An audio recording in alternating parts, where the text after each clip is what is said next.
What's up, guys? This is D-Fit Tip of the Day. What today's video is going to be about is the deadlifts. Should you fear them? Should you do them?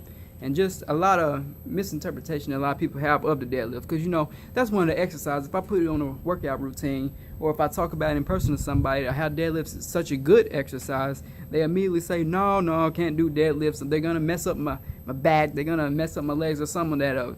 Now, remember, a deadlift is a bend and a pull, which are two of the primal movement patterns, if you watch that video, which is basically the foundational exercise that every good weight training workout should have in them. You know, it's one of those along with the squat and like horizontal pressing, which is the bench press, and vertical pressing, which is overhead pressing. It's one of those main exercises. Now, if you're since the deadlift is a primal movement pattern, you got to think, it ain't something that's so wrong with the deadlift. It's something that may be wrong with me. You know what I mean? Now, I get this from somebody that I used to watch on YouTube when I started my weight training and fitness journey. His name is Elliott. Basically, he explained how the deadlift can be very correctional and how it can be a great rehab exercise because of its primal movement pattern.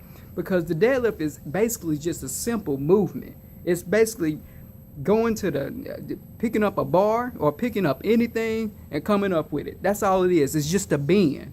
Now, does that mean something wrong with the deadlift? No. A lot of times that means if your lower back is hurting, it can mean tight hamstrings and tight glutes and hip flexors and things of that nature. You know what I mean? So don't immediately fear the deadlift. And there are different types of deadlifts that you can do.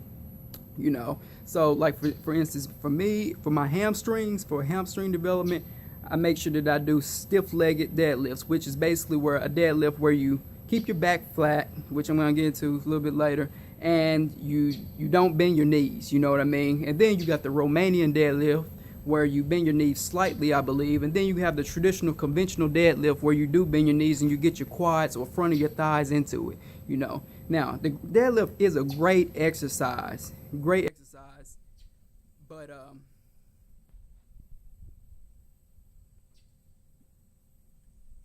deadlift is a great exercise, and it works a whole lot of musculature.